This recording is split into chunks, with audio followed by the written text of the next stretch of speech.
Кече комитетте мен жалпы пикиримди, сын пикиримди айттым эле.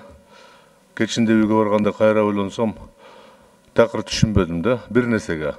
Жалпы өзгөртүүгө мен каршы эмесмин. Бирок жанагы байланыш агенттикти кошконуна кичине түшүнбөй атам да. Менимче ушул агенттик өзгөчө болгону жалпы саясатка туура болот эле. Ошондуктан ушул мен койгон маселени дагы бир терең ойлонуп көрсөңөр. Баарыны бир жерге кошкону бул жакшы деп эсептебейм. Өзгөртүү үчүн максатына жетпейт. Эгерде жумушубуз алдын жылып кетсе, маселе жок. Бүгүн парламенттик республика болгондуктан өкмөткө көбүрөөк мүмкүнчүлүк беришибиз керек. Бул жерде эч ким каршылык көрсөтпөйт деп ойлоп атам. Ошондуктан бүгүн өкмөттүн курамына, түзүмүнө сиздер 2 министрге жакын кызмат орду берип атасыңар. Бул кыскартууга туура келбейт. Мен билишим боюнча айрым министрлерде 5-6 орун басар бар. Бир топ жардамчылар бар. Ошол багытта, ошол эле мезгилде кетсеңиздер, баары түшүнүктүү болот эле да. Биз болсо бүгүн коомчулукту элге түшүндүрүш үчүн эң негизги министрликтин кылган эмгегини баалашыбыз керек да. Структура өзгөртүш бул оңой эле.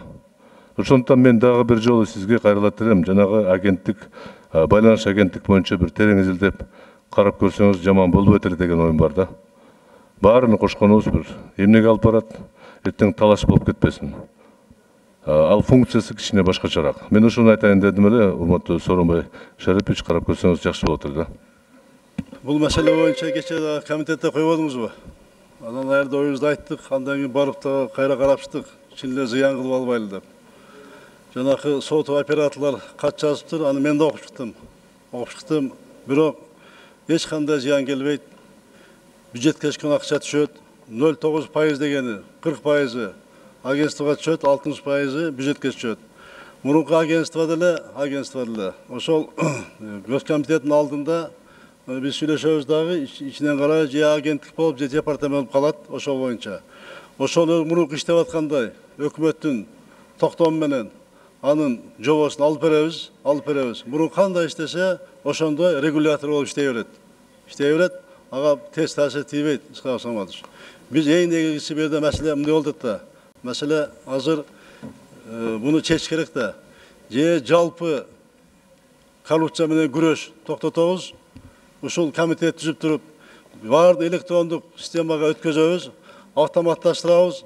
Жанакыл мамлекеттик чиновник менен ошол муктаж болгон, мамлекеттик кызматта муктаж болгон адамдардын контагын жок кылуу маселеси туруп атат. Мына бул боюнча биз артта калдык.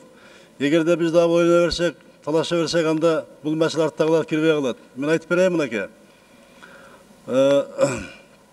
Көп мамлекеттерде, мына Эстонияга барып келсе, 1/4 чейин президент кабыл алды биздин балдарды, Эстонияны. Алар менен сүйлөшүп, азыр бир долбоор иштей баштайт бул боюнча. Мына контакт жок. Үйүндө отуруп алып, мамлекеттик кызматты мына алып атышат. А бизде кандай болуп атат? Бизде кайерге барса, сөз бир кагаз керек, справка керек, ошого акча төлөш керек. Анан сырткары дагы отуруп алып, аерде ошол адам мамлекеттик жөнөкөй кызматкер. Өзүнүн жеке кызыкчылыгында көздөйт кээ бир жерде. Мына ушуну баары токтотушубуз керек. Эгерде азыр буну кылбасак, кийин кеч болуп калат. Ошон үчүн буну комитетти колдоп берсеңиз туура болот. Эч кандай зыяны берки агенттикке тийбейт. Карап чыктык.